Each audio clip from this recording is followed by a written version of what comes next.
Have you ever met someone by chance and felt like the universe had somehow orchestrated your meeting? What if every moment of your life led to one instant where everything changed? What if fate wasn't some distant concept, but a force you could feel right here, right now? My name is Ava, and I've always thought I understood love. I was the kind of person who believed in it wholeheartedly, but with caution. I had seen love come and go, been through enough heartbreak to know that it wasn't always forever. It wasn't that I didn't believe in love, I did, and I always would. But life had taught me that it wasn't something you could always count on. I had spent my 20s in relationships that were filled with promise, only to end in disappointment. I had learned to be realistic about love, to take the good with the bad, and to move on when things fell apart. I didn't really expect anything different when I moved to the city to start over. I didn't expect love to find me. I was happy on my own working a job I enjoyed, making new friends, and getting used to my new life, and then came Luke. It was a Tuesday afternoon, a day just like any other. The weather was unpredictable, as it often was in the fall, and the crisp air made the city feel alive in its own way. I had decided to take a break from work and head to a nearby bookstore, a cozy little shop that smelled of paper and coffee, the kind of place where time seemed to slow down. I had always loved bookstores. There was something about the quiet, the shelves of possibilities that filled me with a sense of peace. As I wandered through the aisles, my fingers brushing the spines of books I'd never read, I wasn't looking for anything in particular. I was just letting the atmosphere wash over me, enjoying the small moment of escape, and that's when I saw him. He was standing by the poetry section, his back to me. At first, I didn't think much of it, but something about him caught my eye. His posture, the way he seemed so absorbed in the book he was reading, the slight furrow in his brow that told me he was deeply lost in thought. There was something magnetic about him, something that made me pause and watch him for just a second longer than was probably appropriate. He turned then. Seemingly at the same moment I glanced away, and our eyes met. For the briefest second, I felt a jolt of recognition, though I couldn't say why. It wasn't anything particularly extraordinary, just the kind of glance that felt like it held a little more meaning than usual. His eyes were dark, intense, but kind. And there was this softness in them, as though he just experienced something that had left him both thoughtful and at ease. I quickly looked away, feeling a flush of embarrassment that was both out of place and familiar. I didn't expect him to notice, but then he spoke. "Are you looking for something specific?" His voice was calm, like the kind of voice that made you want to share secrets. I blinked, startled. No. "Just browsing," I replied, slightly flustered. I could feel my heart race, but I pushed it down, forcing myself to seem casual. "What about you?" He shrugged, holding up the book he was reading. "Poetry." It's not my usual choice, but I felt like trying something different today. I nodded, surprised by his openness. "I like poetry," I said, "but I don't think I've ever really gotten into it." He smiled. And that smile, there was something in it. Maybe it was his eyes, or the way he smiled like he understood exactly what I meant, but something about him made me feel like we were already in the middle of a conversation, like we had known each other for years. "Poetry's one of those things that takes time," he said, flipping the book closed. "It's not just about the words, it's about the feeling. Sometimes you don't even need to understand it all. You just let it wash over you." Something about that hit me. In that moment, I realized I wasn't just talking to some random guy in a bookstore. I was talking to someone who made me think, and I wasn't prepared for that. The conversation continued, and before I knew it, we were sitting together at the cafe inside the bookstore, both of us with steaming cups of coffee in front of us. His name was Luke. I had learned in the course of our conversation, was telling me about his life, about the things he cared about, His work as a freelance writer, his love for travel, and his desire to write a novel someday. As he spoke, I realized how comfortable I felt around him. The way he spoke wasn't about impressing me. It was about connecting. He wasn't trying to convince me of anything. It was as if we were just two people talking about life, letting the words flow. Naturally, what about you? He asked after a while as we both sipped our coffee. What's your story? I hesitated. I wasn't someone who shared personal things easily. I had learned the hard way that being vulnerable often led to disappointment, but something about Luke made me want to share. I told him about my job, my move to the city, my past relationships, and how I had learned to stand on my own. When I finished, I looked up to see that Luke was watching me, not with pity or judgment, but with understanding. Like he could see something deeper in me that I hadn't let anyone else see in a long time. I admire that, he said, his voice soft. It's not easy to move somewhere new, start over, and still stay open to new experiences. I think that's one of the hardest things about life, you know? I nodded, feeling a warm flush spread across my cheeks. He made me feel seen, heard in a way I hadn't realized I needed. He wasn't asking for anything, but at the same time, it felt like he had given me something important permission to. Be vulnerable. The more time I spent with Luke, the more I felt something I hadn't felt in a long time: hope.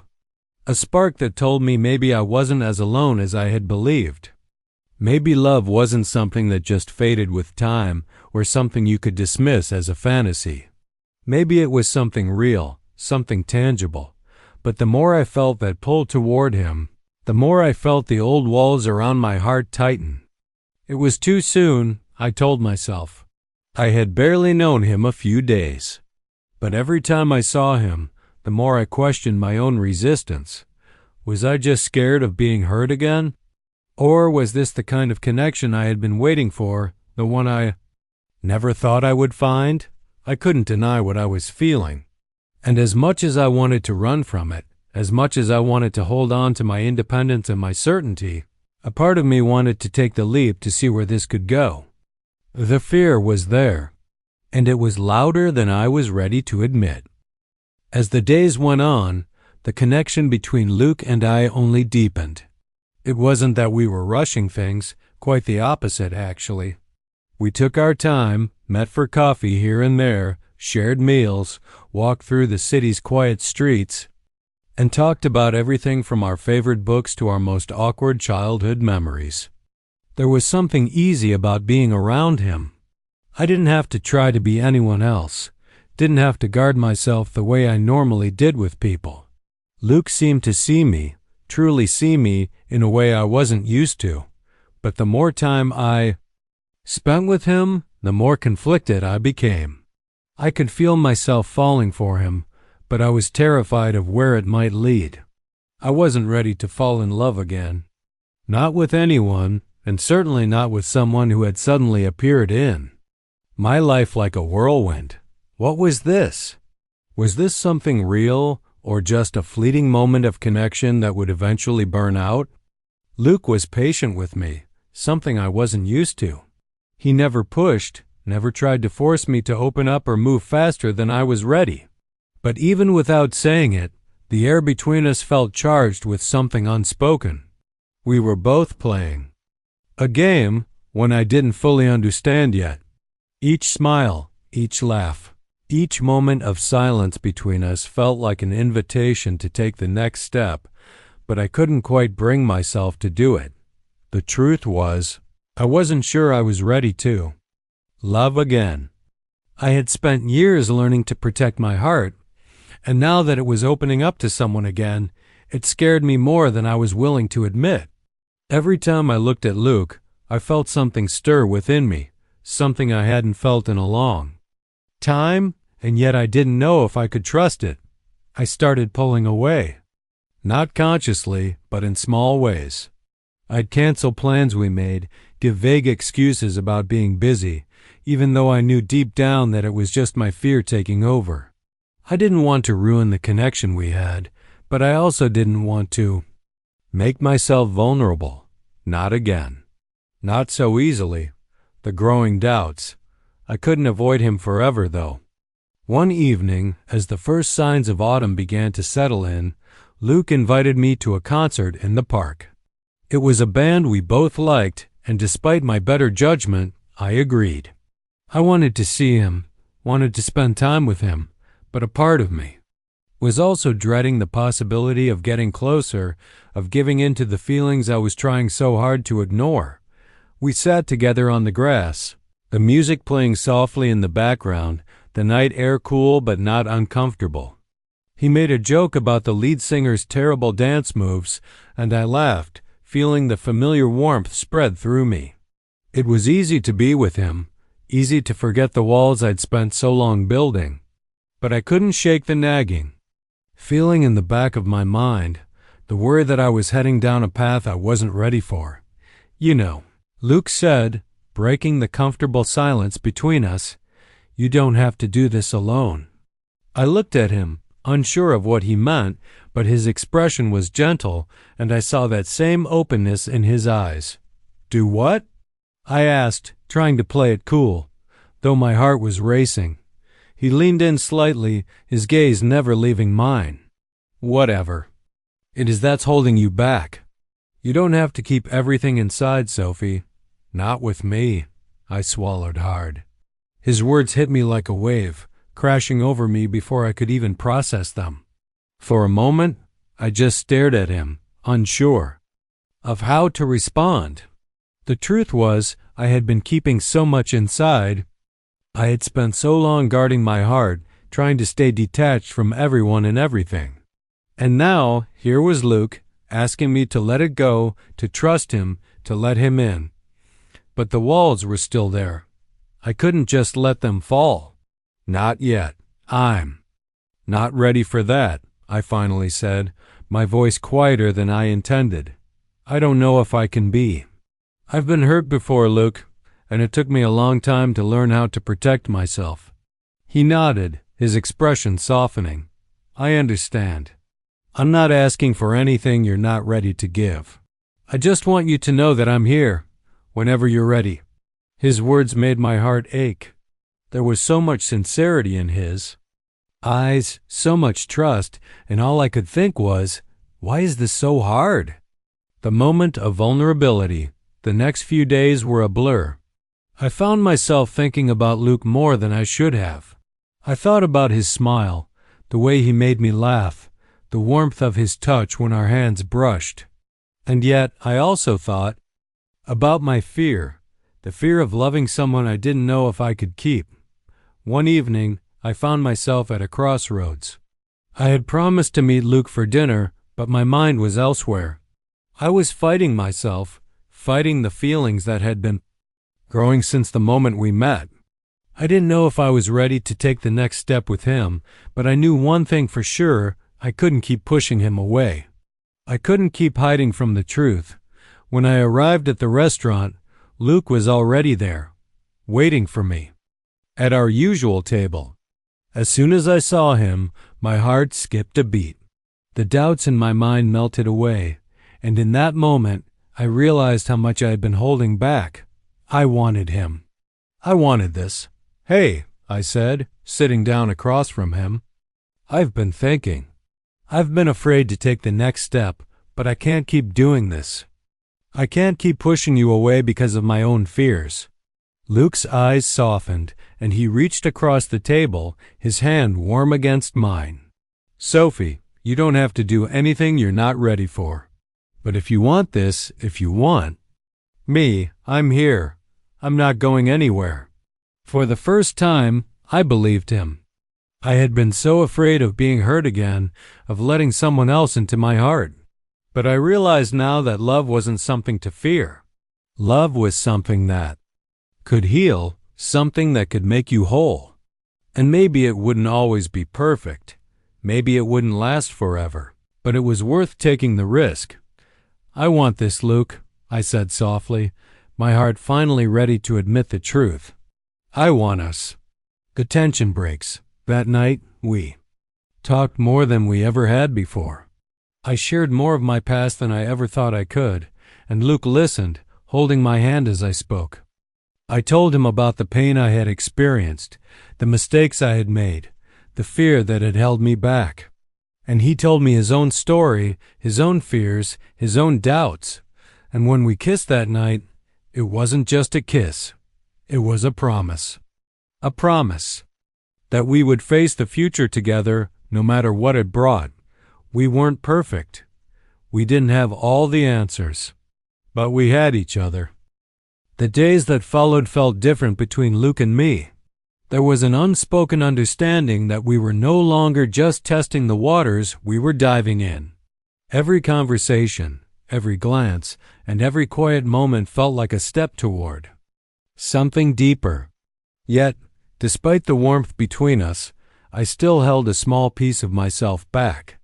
It wasn't intentional, but it was there, like a hidden corner of my heart I wasn't quite ready to share. Luke, on the other hand, was different. He seemed to be fully in it, no hesitation, no walls, no second guessing. His patience with me had never wavered, and while I was grateful for that, a part of me also resented it. I wasn't ready for love to be this easy. I wasn't ready for someone to love me as openly as Luke did. It scared me more than I cared to admit. The fear of losing him, of loving someone so completely only to have them disappear, it was almost too much to bear. It wasn't until one evening, after we'd spent the day walking through the city streets, talking about everything from the trivial to the profound, that the truth hit me.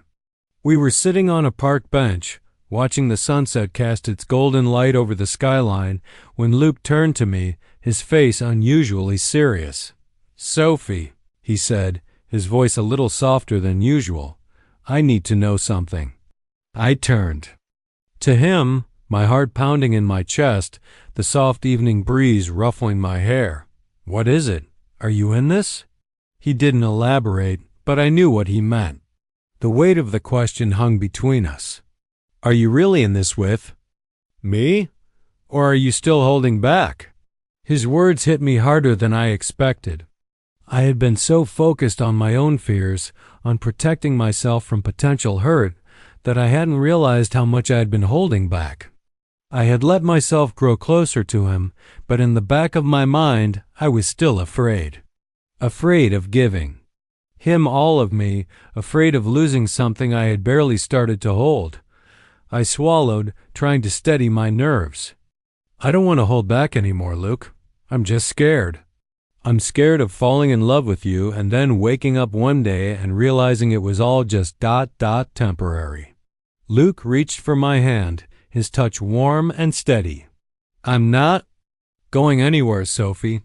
I don't have all the answers, but I know I want to be with you. I'm not asking for anything you're not ready to give, but I need to know that you're with me in this." I looked at him, my chest tight, my heart pounding. The words felt like they were trapped inside me, but I knew this was the moment I had been avoiding, the moment I needed to face the truth. "I'm with you," I whispered, my voice barely audible. "I'm scared, but I'm with you."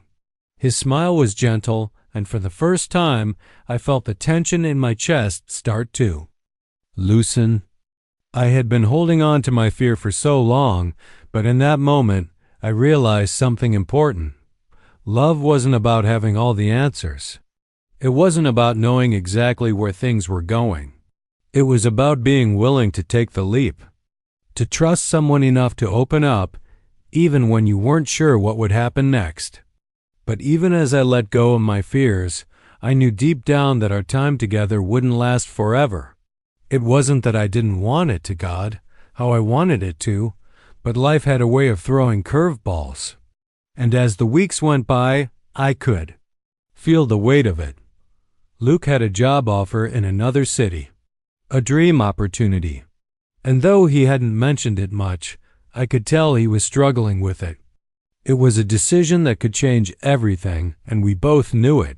One evening, as we sat together on the same park bench where we had shared our deepest fears and hopes, Luke finally brought it up. His voice was quiet, almost hesitant, as if He were testing the waters to see how I'd react.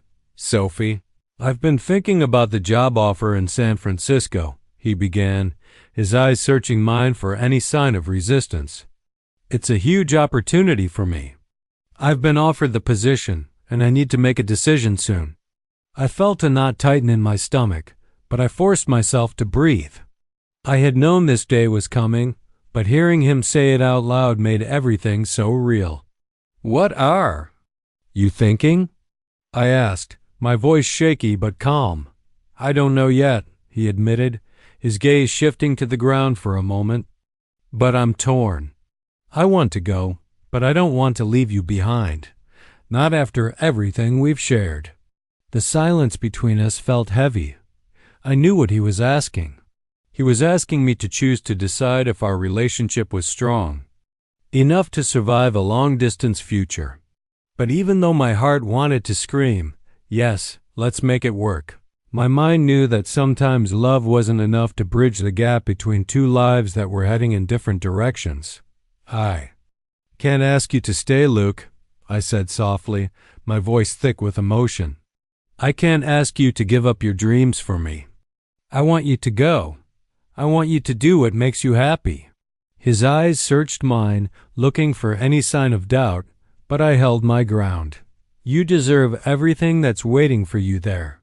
And as much as I want to be with you, I know that we can't hold on to something that isn't meant to last.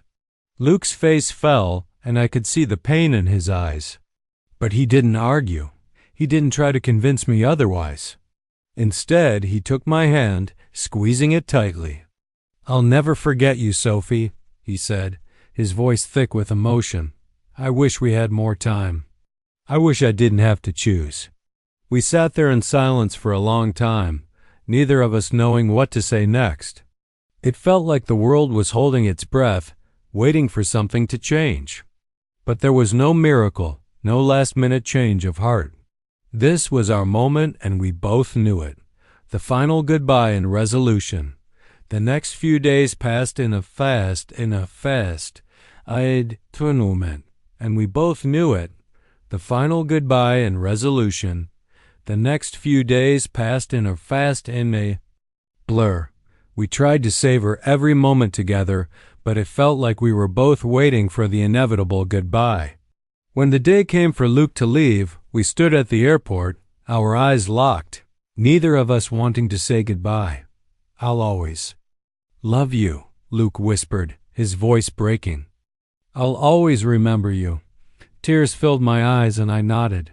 I'll love you too, Luke, always. He kissed me softly, one last time, and then he turned and walked away, disappearing into the crowd. I stood there for a long time, feeling a piece of my heart break as I watched him go.